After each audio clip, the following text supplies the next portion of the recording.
Graham, I've just been doing one of that. You know them quizzes you get in the glossy magazines? Yeah. Where you answer a series of questions and it comes up with a sweeping generalisation about the state of your life and why it's in such a mess. Exactly, yeah. We all love those. Yeah. I've been doing one and I thought I'd try it out on you if you like. Okay. So, first question. Mm-hmm. Have you ever woke to find the morning didn't come? I mean, the clocks did go back pretty recently as we're recording this, so yes, that has happened. Okay. Was it undelivered with the papers and stolen by someone? I'd never really considered calling the police over daytime savings, but now you mention it, yeah, I do find it a bit of a pain in the arse. Okay. Did you find the milkman bound and gagged and shackles round the sun? It's not clear whether they mean the newspaper or the celestial body. I have never found a milkman restrained in any kind of bondage equipment whatsoever, because I do not live inside a Robin Asquith film. Okay. But the shackles round the sun? Shackles round the sun. I mean, it could be like those Welsh supermarkets where they just put plastic screens over non-essential products, and I can't think of a less essential product than that paper. Fair enough. I'll put that down as a sort of yes. And did the owner of the key turn out to be the girl you had your heart set upon? So let's just rewind this a couple of steps. The woman that I love has been locking up copies of The Sun. It sounds quite likely now you put it like this. And milkman. Don't forget the milkman. Because just because you didn't find the milkman bound and gagged doesn't mean to say she hadn't bound and gagged a milkman. Yeah, I suppose it's something we're going to have to talk about. But, you know, I'm a romantic. I believe you can change people. All right. Well, that concludes the quiz. So I've got you down as mostly yes, you have had it blue.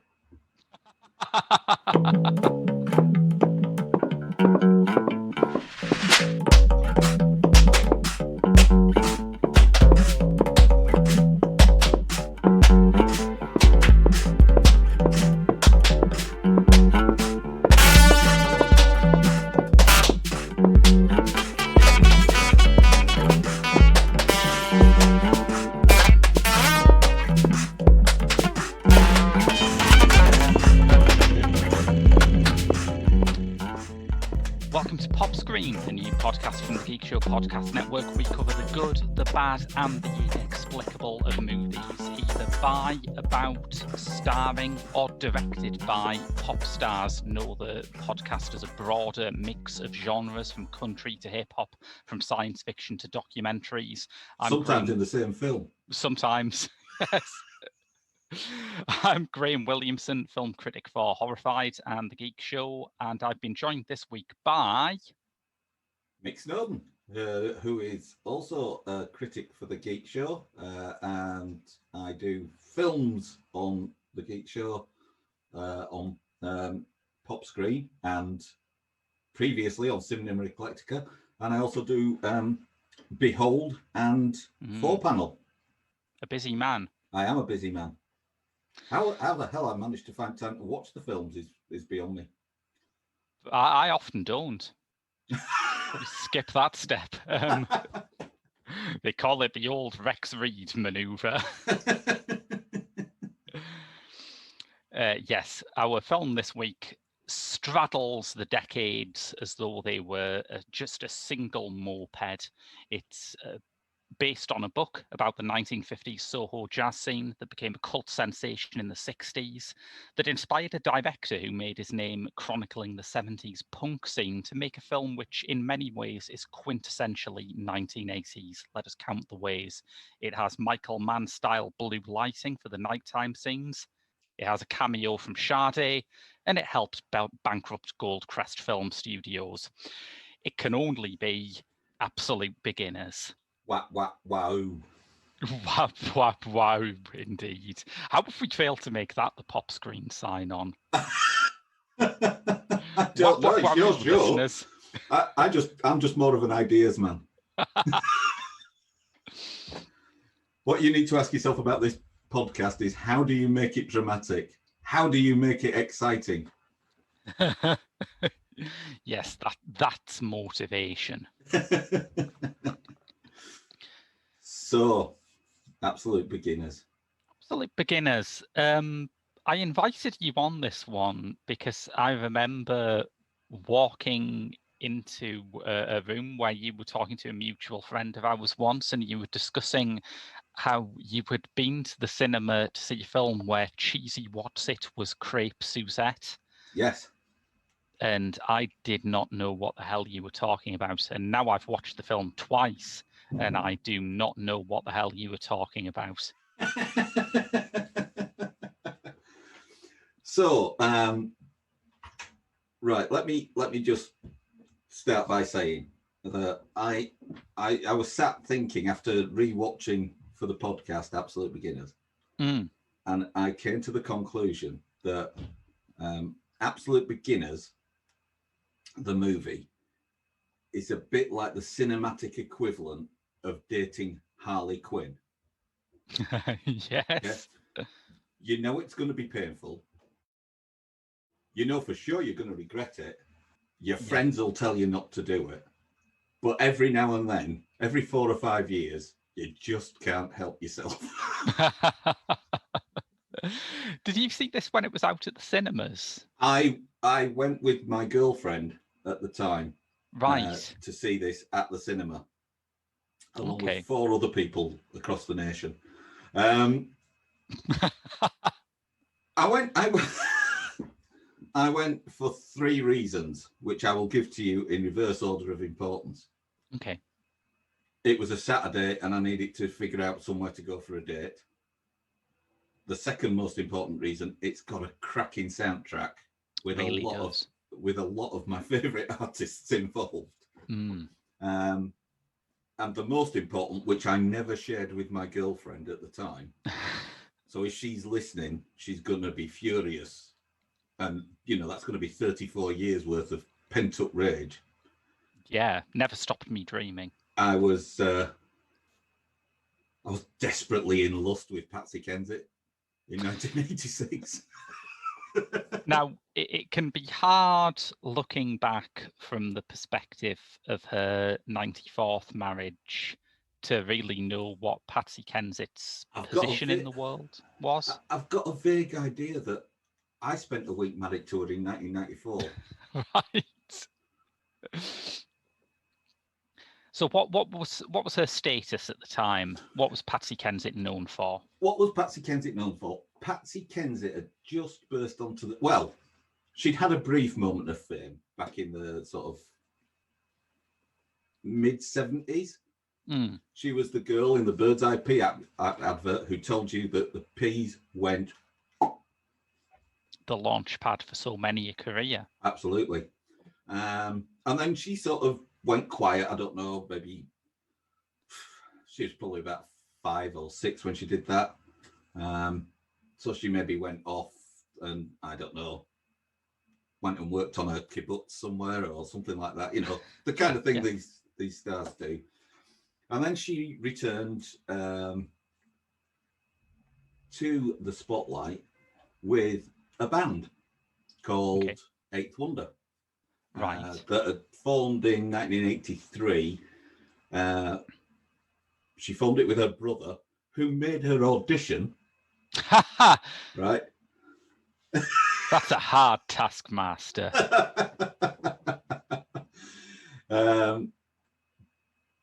So they'd been playing in this band. It was called Spice originally.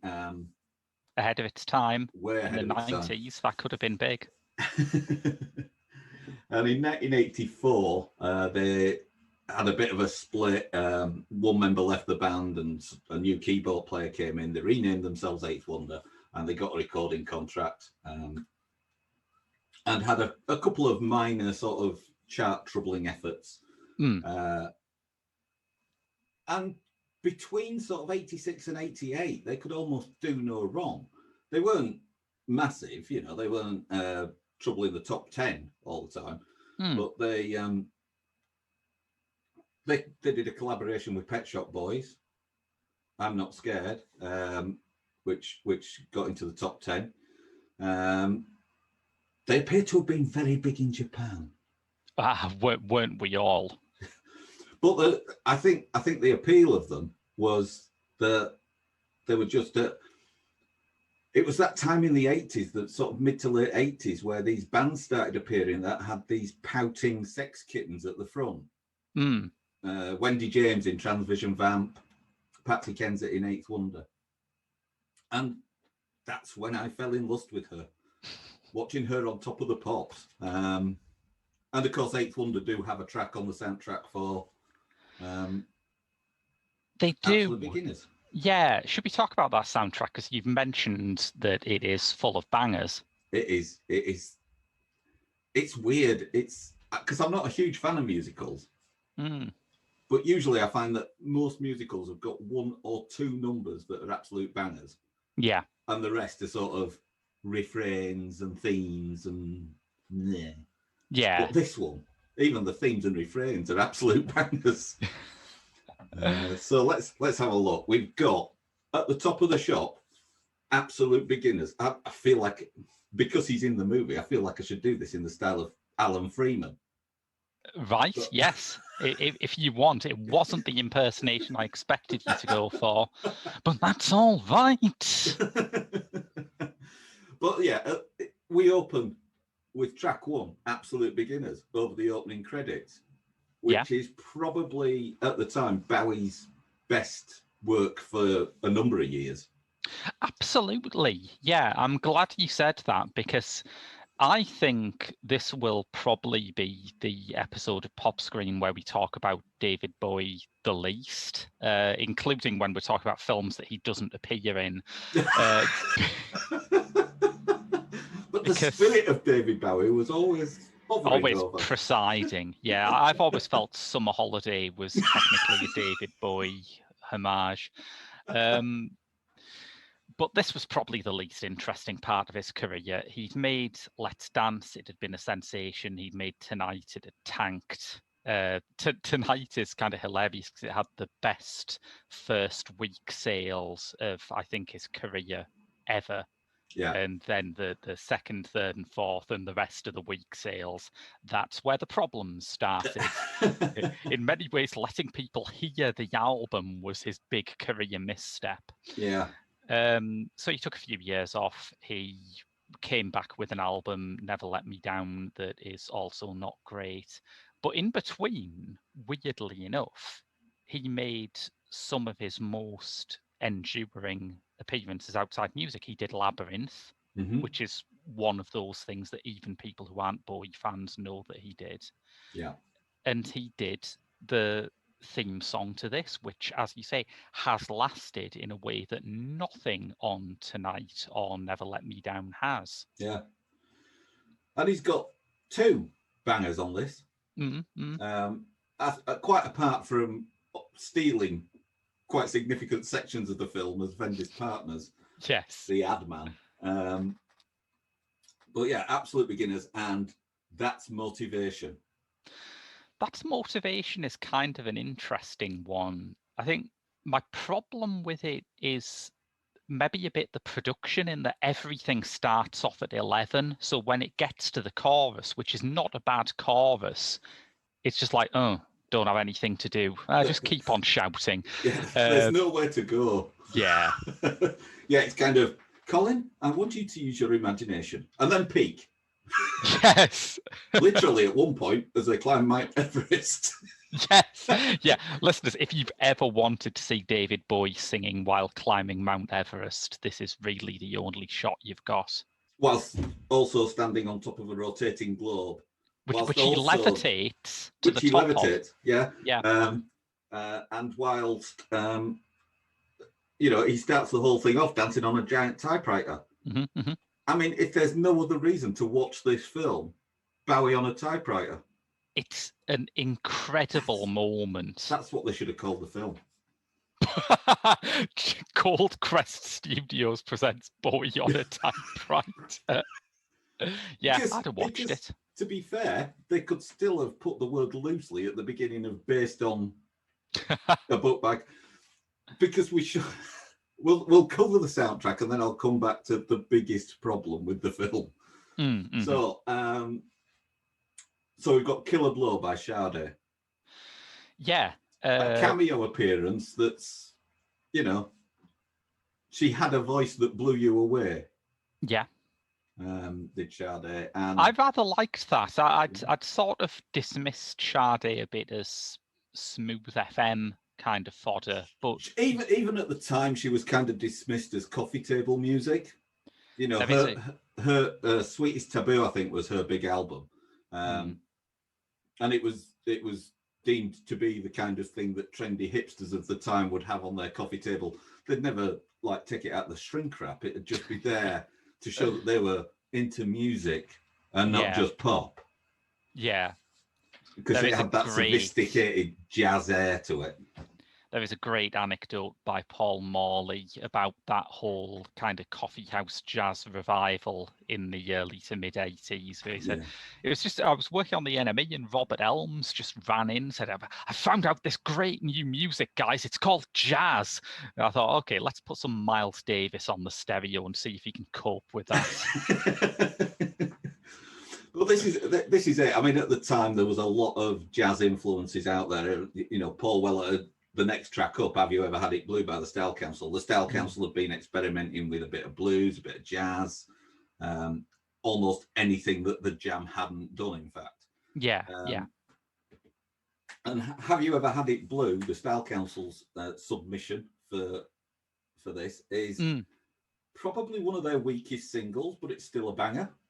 I was going to say, I really like Have You Ever Had It Blue? And in fact, I like the Style Council in general. And it's, I suppose, part of the generational thing I should declare is that when I was starting to get into pop music, it was the mid-90s, which is exactly the wrong point to appreciate anything from 10 years ago. It's too old to be cool, but it's not old enough to be retro. Yeah.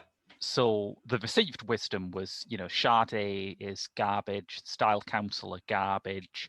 And it took me a while to sort of push through that. But I do really like the Style Council now.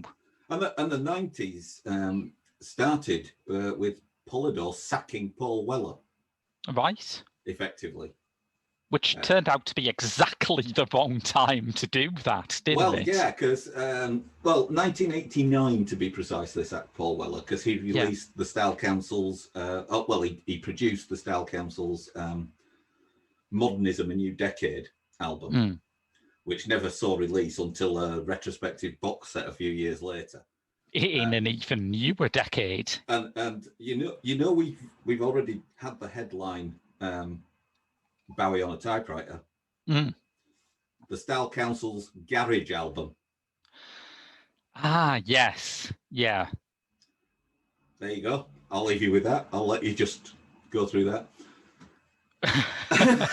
Which, devil's advocate, not a bad idea. One of the peculiarities of the British charts at this time is that we were a massive early adopter of house and techno. Yeah. The Americans think it was invented in about 2012 by Zac Efron. Yeah. But we were right there from the beginning.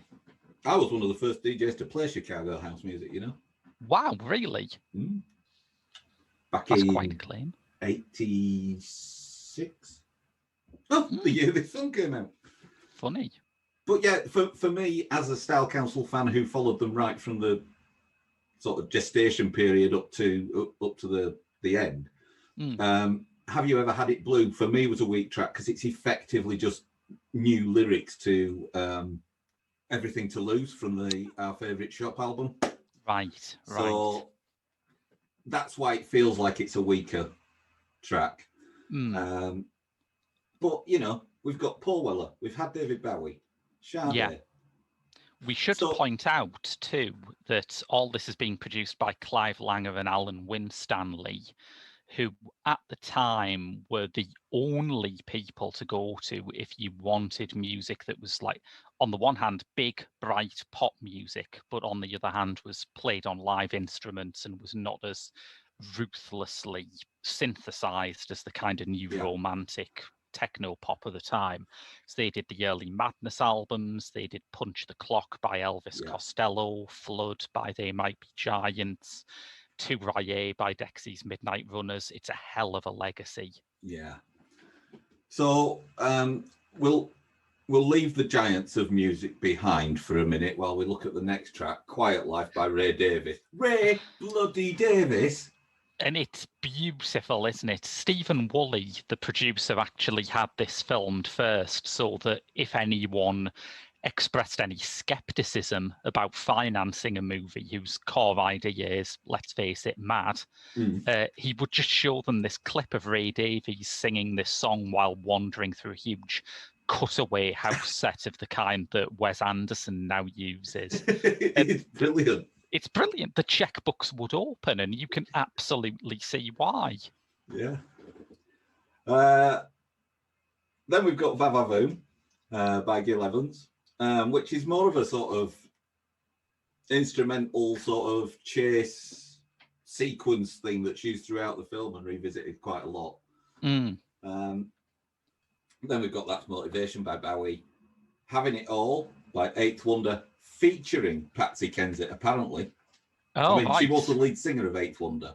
And bearing in mind that the rest of the band don't appear in the film, and she does. It's a pretty easy way to get a featured by credit, isn't it? Led Zeppelin featuring Robert Plant. Rodrigo Bay, Working Week, probably one of the weaker tracks, but fits into the oeuvre that they're trying to get. Selling Out, which is, if you're going to have a house band at your party, why not have Slim Gaillard? Exactly. Yeah, they pulled some strings to get that guy round for the evening. Yeah, and the thing is, if you don't fancy watching an hour and 3/4 of Absolute Beginners, and you just want the basic bare bones of the plot described to you, listen to Selling Out, because it's basically there. Yes, yeah. I mean, without even having met the woman, he mentions Crepe Suzette in the... What a lucky guess. I mean... That blonde over there, I'm going to go out on a limb and say she's called Crepe Suzette. Definitely some kind of patisserie product, I'm thinking. Luckily, it also rhymes with my other lyrics.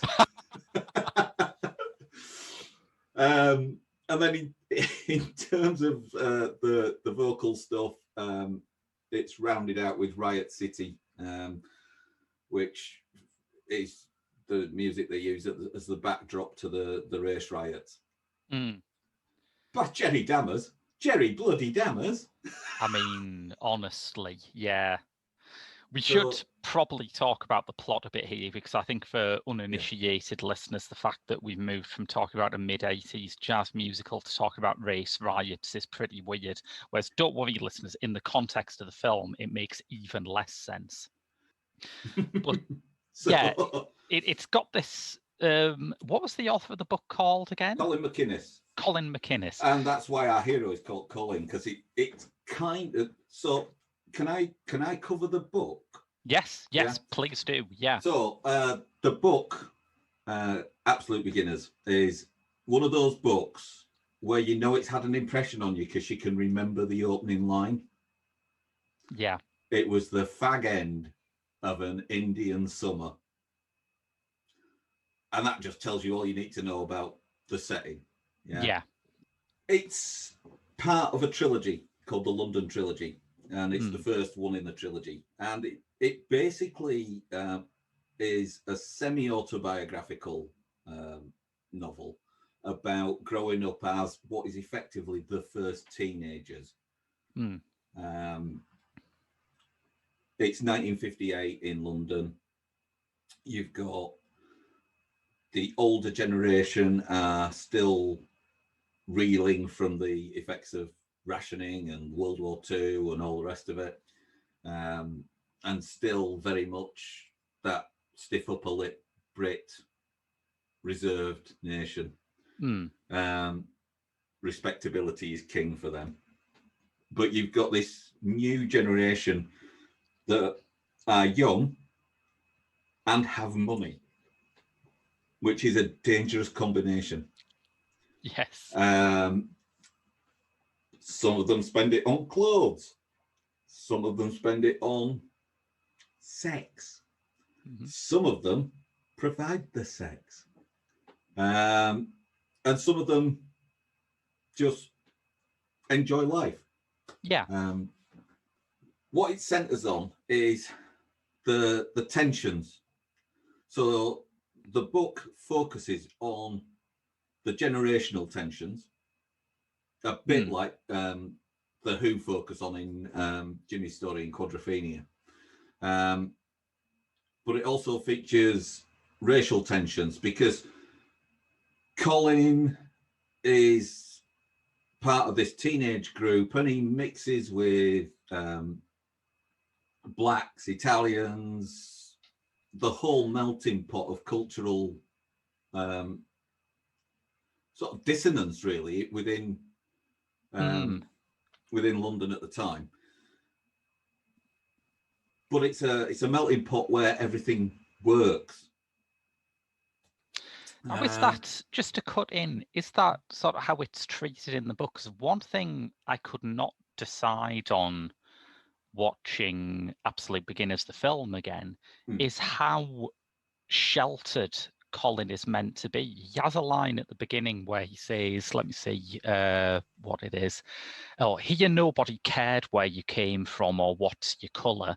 Now, seeing as the film ends with the 1958 Notting Hill race riots, it's obvious that quite a lot of people actually do care where you came from and what your colour is. So yeah, is and that meant to be ironic? This is the thing that grates with me about the movie. It lurches from plot point to plot point in the book. So from Colin's point of view, yeah, he's actually a lot less sort of sheltered than I was when I was,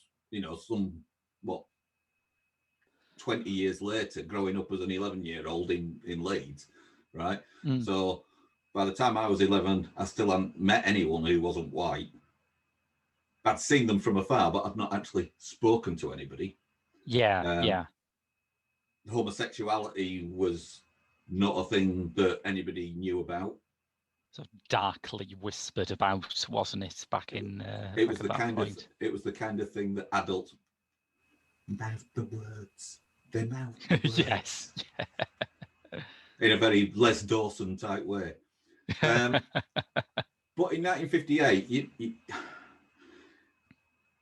it was even more so for society in general. I mean, homosexuality was still illegal. Yeah. Back the then. Wolfenden report had just come out a year before. Yeah. So that's the book sort of covers the fact that these teenagers are eschewing the sort of stereotyping of their parents. And it's about that isolation, but it's a different type of isolation. It's not like he's isolated because he's shut in his room and only working within his own ethnic bracket or his own sexual bracket. He's isolated because he's happy mixing with all these people, the fabulous Hoplite and Mr. Cool. They're all his friends. But then when it comes to it, do they see him as one of them or one of the enemy? Yeah. And I think the problem is that the book, obviously, and the timeline is the same in the book. So it does end with those race riots. But, you've got, maybe a week to read the book. Yeah. You've got an hour and 3/4 here. And this is the problem for me with Absolute Beginners. It does hit the main plot points of the book, but it misses out so much because the Wizard, Mr. Cool, Fabulous Hoplite are basically very, very, very, very minor characters in the film.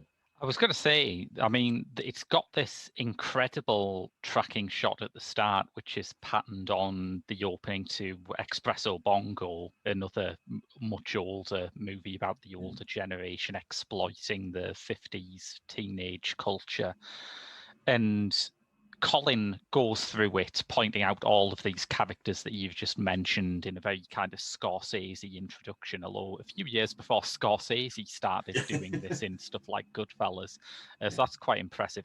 But then after that, as you say, they barely register. The main impression I got of Mr. Cool is there's a nice gag after Sade sings the words "kill a blow" and it cuts to him lighting a joint, which is a pretty good gag, but it doesn't make him much of a character. No, and this is the problem, because, like I say, Mr. Cool, Fabulous Hoplite, they're key characters. You know, it's their reactions to various events that cause the conflict for Colin, that and his love for Crepe Suzette and this crazy world that she's falling into. And my problem with the film's treatment of the book is it's not clear what Julian Temple's trying for. Because I think that opening scene that you mentioned is a scene that seems to have been put together at great expense just to say, welcome to 1958. Yeah. Which you could have done with a caption that said, London, 1958. Yes. And Julian Temple seems to have been torn between doing a sort of gritty, realistic rock opera and a colourful Busby Berkeley spectacular.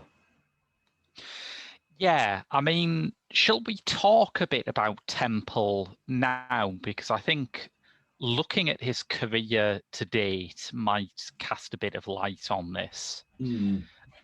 This is someone whose first film was The Great Rock and Roll Swindle in 1979, and he had become known as a chronicler of subcultures that other directors and certainly film studios struggle to reach. He'd done The Secret Policeman's Other Ball for Amnesty International. He'd done films at the comic strip nightclub when that was showcasing the work of people like Alexei Sale and Rick Mail and Adrian Edmondson before they got on TV. Yeah. So he'd done pretty well for himself, and he was breaking through a bit more into the pop arena with promos for bands like ABC, and also the incredibly indulgent, and it must be said incredibly entertaining short film that Bowie made to produce Blue Jean. Yeah. So all that's going well. I think part of the thing with Absolute Beginners is that even though it does lavish a lot of attention on the kind of jazz subculture and jazz music and modern jazz revivalists like Sade and the Style Council, it's really a movie about punk. It is a movie about how Julian Temple felt to have been chronicling what seemed like a massively subversive movement that ended up becoming a haircut and a t-shirt once it had been through the media machine. Yeah. Even the summer, apparently the summer of 58 wasn't that hot, but the summer of 77 famously was. Yeah. And there is a real investment in the... It's one of the few movie musicals that really has a lot to do with the weather. There's a lot of weather stuff in here. There is, yeah. And this is it. There's so many mismatches in it. Colin Jevons is difficult to believe as a white supremacist. Yeah, that is true. Although Stephen Burkoff, all too believable. Completely, yeah. And I think Bruce Payne as Flicker is really intimidating in this movie. Yeah. But it's just the sort of, I don't know where he was. It's tonally all over the place. Yeah, yeah. For example, it works having David Bowie doing that's motivation in that Busby Berkeley giant typewriter style. Brilliant. That was fantastic. Yeah. It works having Patsy Kensit sing Having It All. Mm. in the cafe to Colin. In a sort of sultry Marilyn Monroe kind of number. Yeah. Yeah. Because like you get in film musicals, you know, like Marlon Brando singing in Guys and Dolls, right? Yes. Yeah. It's the character singing the song. Yeah. We then get a scene walking over a bridge where Eddie O'Connell lip syncs to Paul Weller singing Have You Ever Had It Blue? Yeah. That to me was the moment where I thought, oh right, I can see the problem here, because having it all is a very slow number. Have You Ever Felt Blue is a pretty slow number. Pretty soon afterwards, you've got the Ray Davies number, which is also pretty slow. And this is all in like the first half of the Yeah. film. And it is just a momentum killer. I get the feeling that Temple wanted to make a musical, but he hadn't studied how musicals structure their songs at all. And the other thing is, if you look at classic musicals, and you know, I'm no expert on musicals. I cited Guys and Dolls because I've been in it, but you know, Right. We are getting so much background information about you this week. I'm enjoying this. Yeah. Yes. The thing about musicals is characters and storylines tend to have themes and refrains that weave through. So your foreshadowing, if you like, comes through a musical melody. You know that the bad guy's about to enter because his refrain starts playing over the top of the end of a song and stuff like that. Yeah. So we have Colin miming Have You Ever Had It Blue as he shares with the audience his pain over Crepe Suzette running off and, you know, leaving him behind to follow a career. Yeah. We then also have the refrain of Have You Ever Had It Blue playing in the background to the start of the attack on the little Napoli black ghetto. Yeah. By the developers. And no.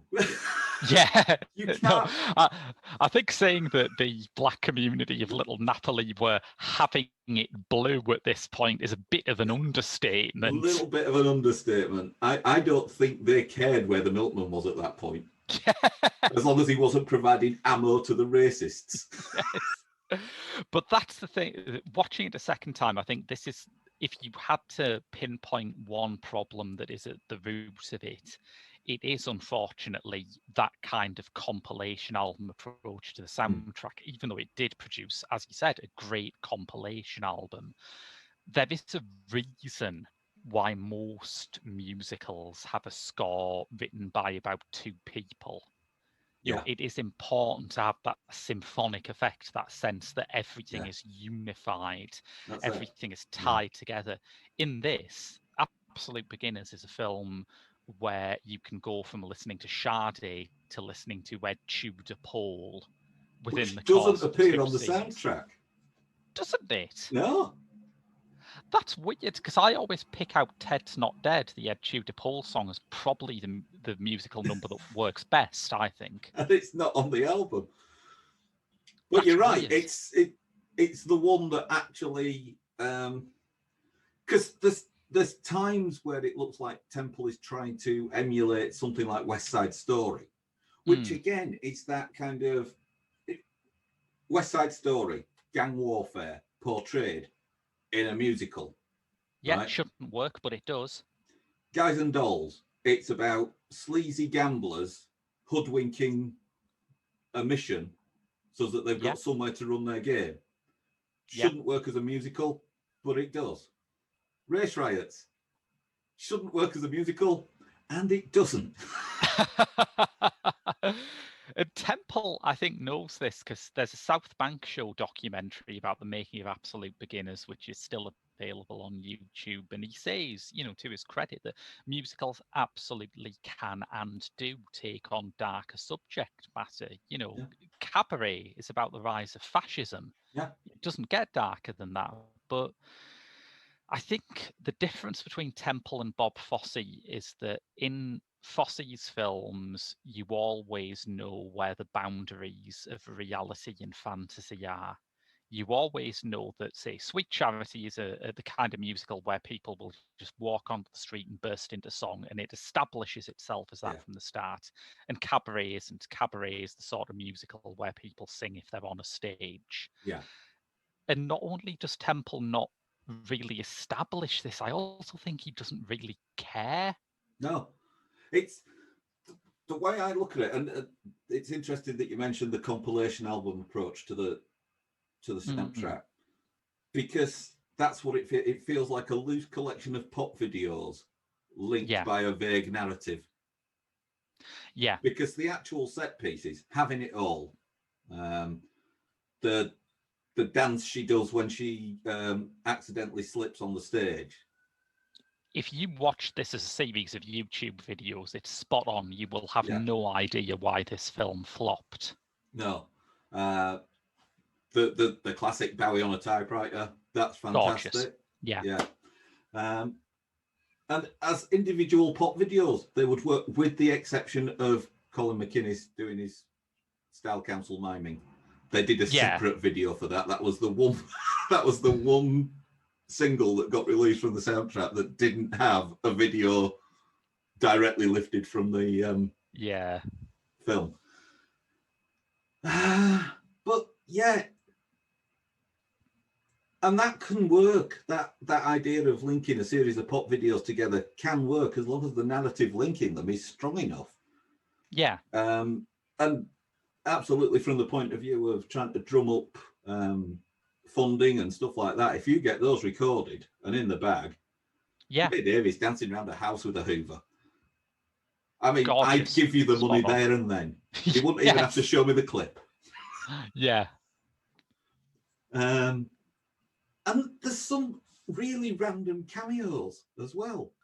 Some of them, I think, have kind of a cheeky appeal. Like if you're making a movie about the seamier side of London and your hero's mum is a bit of a tart and the whole thing revolves around a crooked property developer, casting Mandy Rice Davies as his mum is hilarious. That is brilliant. Yeah. And an early appearance by Bruno Tonioli as well. Yes, there are some fascinating before they were famous appearances in here, aren't there? I think one of the kids who's running away from the riots, if memory serves, is a young Carmen Ejogo who I will believe go so. play Coretta Scott King in Selma. And you've got Robbie Coltrane playing the Italian coffee shop owner. Lovely, yeah. I mean, this was also made at a time where adding the words "and Stephen Burkoff" to the poster was pretty much printing cash.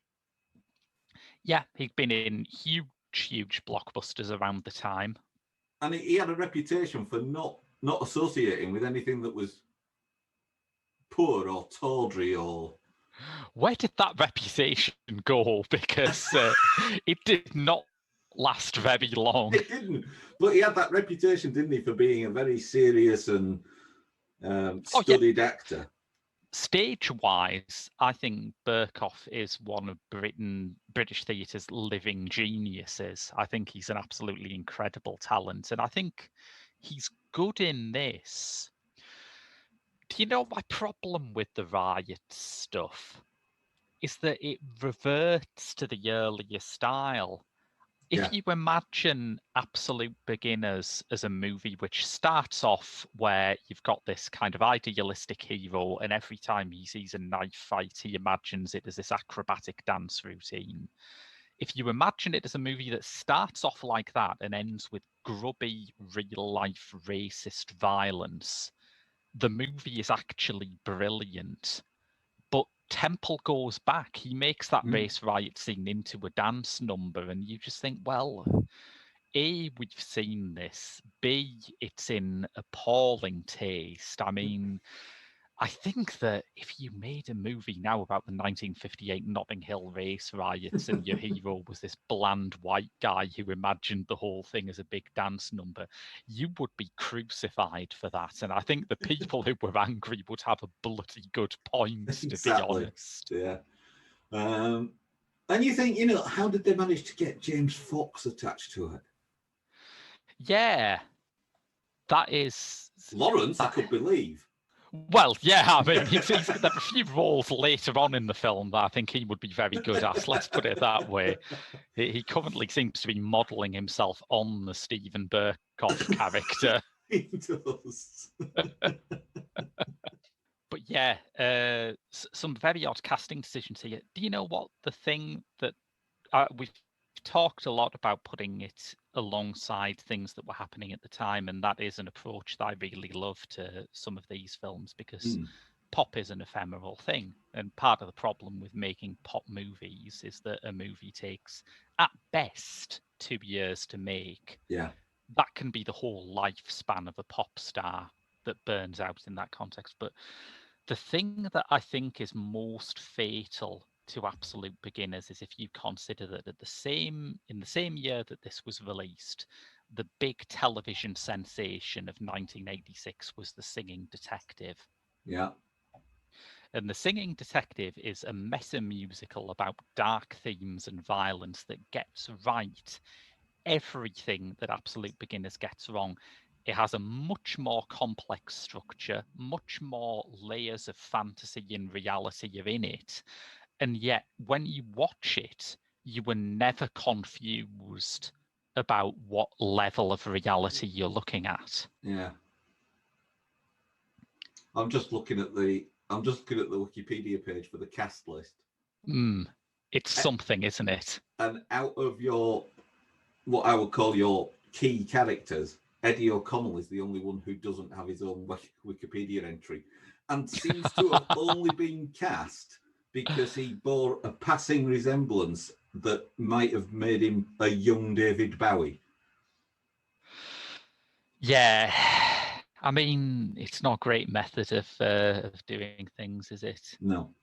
We've talked at great length on Cinema Eclectica about Valerian and the 1,000 Astral Bollocks or whatever. You're triggering me again. Triggering me.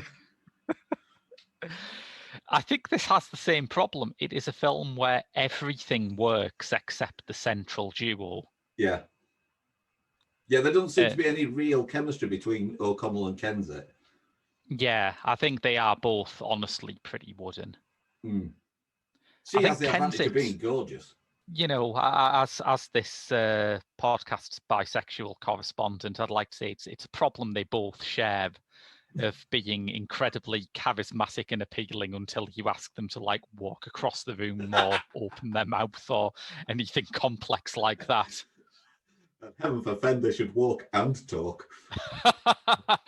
Yes, Lyndon Baines Johnson was right. But yeah, I think it's less of a problem with this than it was with Valerian, because Valerian keeps insisting that its heroes are actually really charismatic and exciting and compelling. Whereas I don't think Julian Temple really cares about Colin and Suzette. I think he just wants them as a device to link the various set pieces that he has in mind, a task which they are still not up to. It's interesting to see the trajectory of Julian Temple's career, it has to be said. I think he's doing really exciting work now. Well, in 2009, he worked with Ray Davies again on a video for Postcard of London. Mm-hmm. He did some work with Baby Shambles and Scissor Sisters. And of course, S Club 7 and S Club Juniors. Yeah, S Club Juniors, the living fulfillment of the prophecy he made with Lionel Blair's character in Absolute Beginners. Yes. They really go all out to make that character creepy, doesn't he? When he's introduced, he's got a copy of Scouting for Boys on his desk. Yeah. I mean, and this is the other problem for me. I mean, I had to actually look up whether blue pallets existed in 1958. Yeah. It turns out they did. They've been around since 1886 or something. Right. But everything is so on the nose, isn't it? Yeah. If this was a silent movie, there would be a caption card during every shot that said, "We're talking about race. Yes. We're talking about homosexuality." The advertising industry is quite shallow. I love, we say that, but Mad Men got 7 fucking series out of labouring that point. But did it do it by using engaging characters? No. Next right. question. Mad Men is like the ultimate. It's the ultimate sacred cow from this so-called golden age of television for me. I hate it so much. Right. But that's a discussion for another time. Indeed. Yeah, it's true. I think Temple's method is always that he finds hundreds of ideas that fascinate him and just smashes them together. Yeah. And that's why I like some of the stuff he's doing now, because he tends to work in documentaries where that is less of a crime than in narrative fiction. Yeah, I do get the impression that when he was watching the rushes of Absolute Beginners, if he felt that his point wasn't getting across in the visuals, he would just go away and get a bigger hammer. Yes. I mean, this is a film where Stephen Burkoff screaming "Keep Britain White" at the top of his lungs is like not even cracking the top 20 least blunderbussy elements of the film.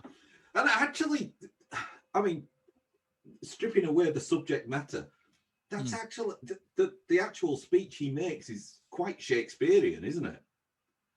It's done in rhyming couplets, and it's very well done. You know, it's only halfway through that you think, oh, that's more than just a rhythmic speaker.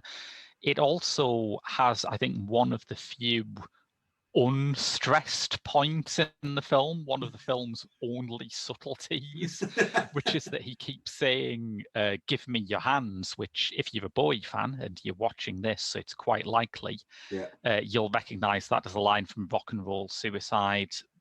Bowie's Ziggy era was all about the links between demagoguery and rock stardom. Yeah. So it's almost like Burkoff's character is the prophet of a coming moment. Not only is he harking ahead to like Enoch Powell and all those other populist politicians of the 60s, he's also kind of harking ahead to rock and roll, the scene that would make jazz obsolete. Yeah. And that's the other thing. Going back to the book, one of the themes of the book is that it's about the start of the teenager cult before it separates it. That's the thing with the race element and the acceptance, the race and the sexuality stuff. It's acceptance because the cult is teenagers. Yeah. Yeah. That's the subculture that's focused on. The London trilogy goes through to sort of like the early to mid 60s, where the teenage subculture then shatters into its constituent pieces of mods, rockers, beatniks, etc.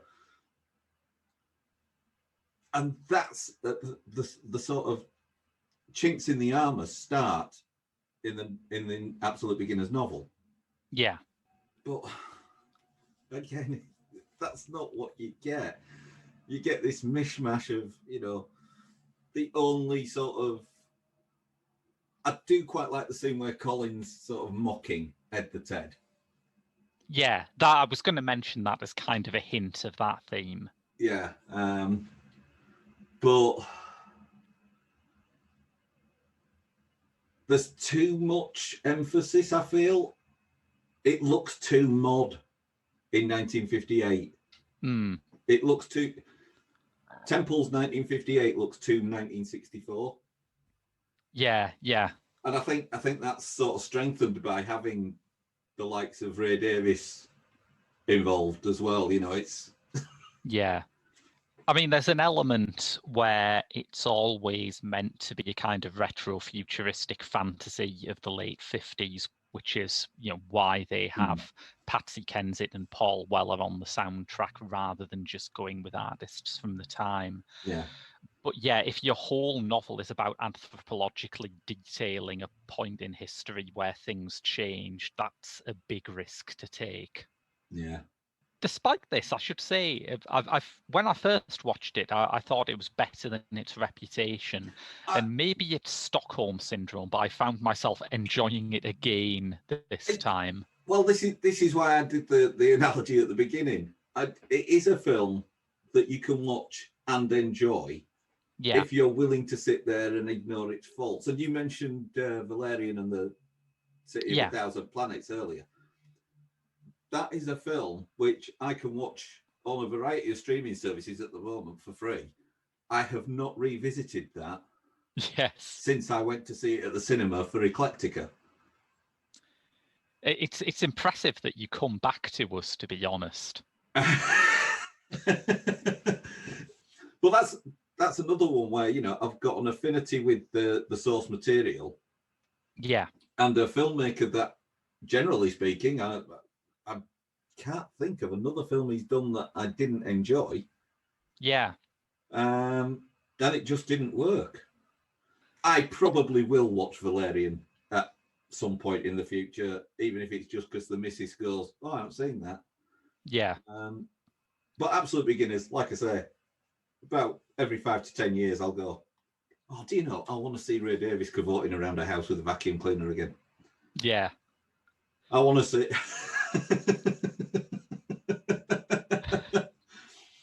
I want to see Eve Ferret watching her friend on TV. I want to see Call Me Cobber have his wig taken off. There's loads of really charming details in it. And I think if you're going to make a film that doesn't work, it's better if the kind of surface of it is what isn't holding. I would rather watch a wildly uneven film that is full of good ideas than watch a professional, solid film that just doesn't have enough thought put into it. I mean, the thing with this film is if you wrote down a list of your favorite bits from this film, it'd be a pretty long list, honestly. And cut out the bits that aren't on that list.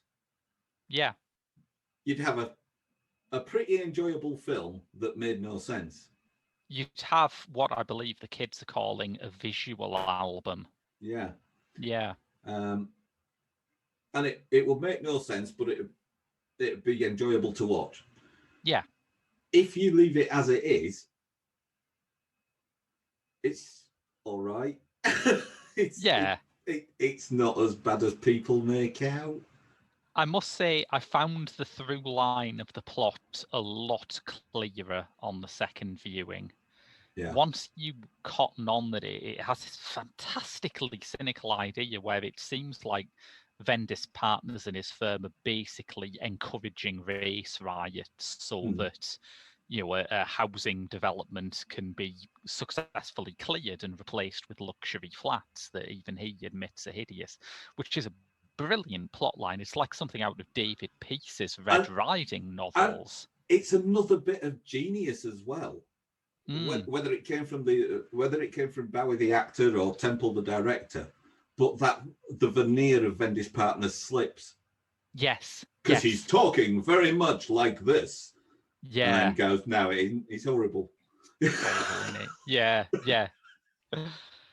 Bowie worked at an advertising agency in the very early 60s as an intern before he started his singing career. And he said part of the attraction was that I just hated all those guys with mid-Atlantic accents and I just wanted to stick the knife in them a bit.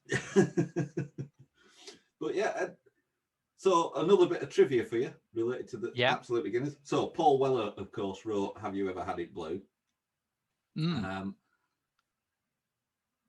For the soundtrack of Absolute Beginners, based on the novel by Colin McInnes that had inspired Paul Weller to write a track called Absolute Beginners when he was in the Jam, that never got to be used on this. weird that, isn't it? I can only assume there's some sort of record company snafu that stopped that happening, because it's a good song, Absolute It Beginners. is. I like that late period sort of soul era of the Jam an awful lot. I know it's not a lot of Jam fans' idea of like their pinnacle, but I think there's some great songs there. Yeah. So, Absolute Beginners.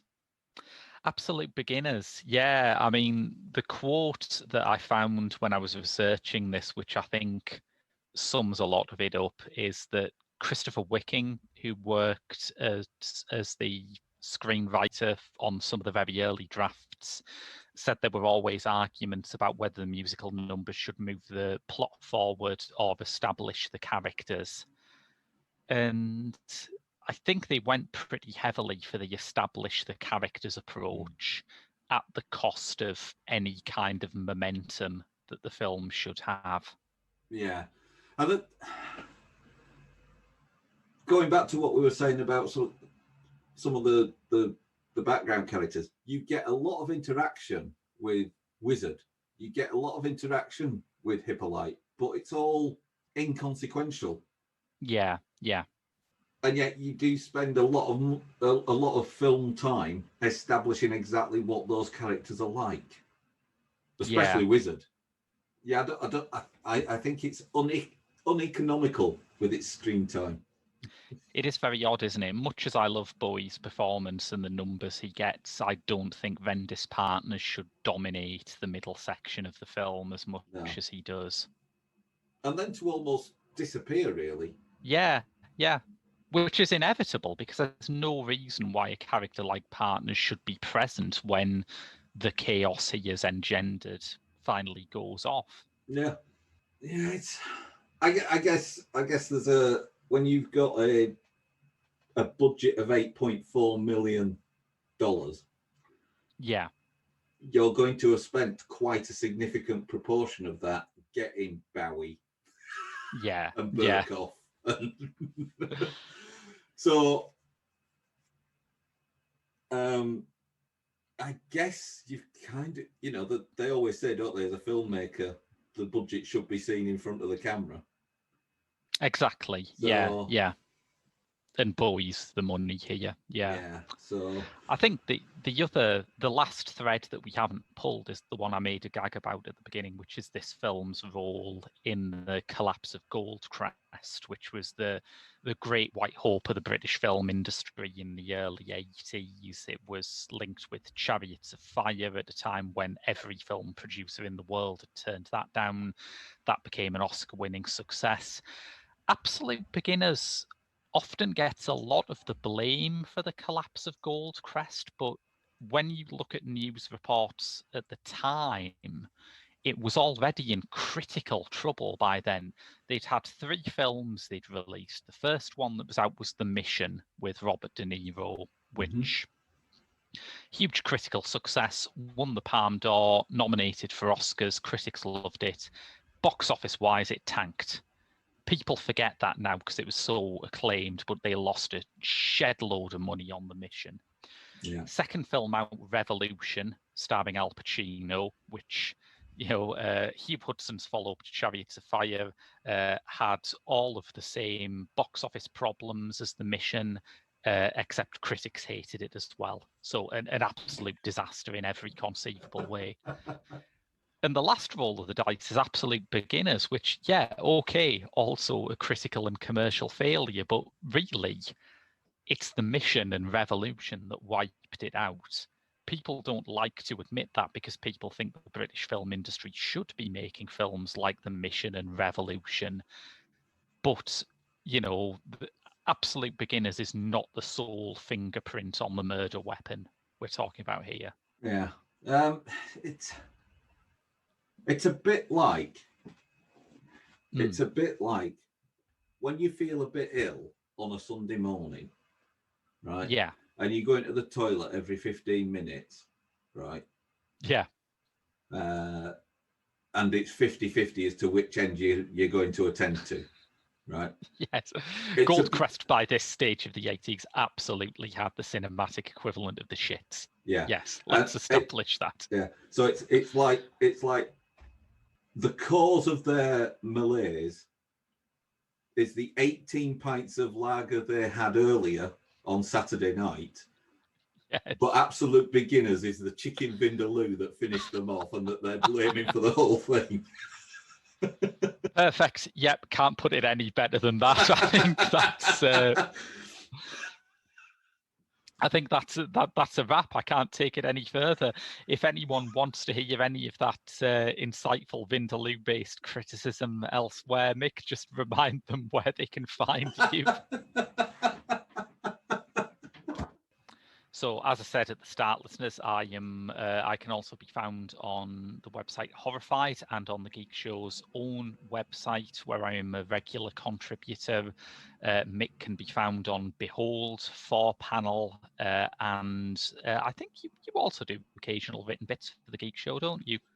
Less than I used to, but yes. Yeah, when you can. And that's been your lot from Pop Screen, the Geek Show's dedicated podcast about movies by, about, or starring pop stars. We'll be back next week with another episode, but until then, I've been Graham. I've been Mick. We'll see you next week.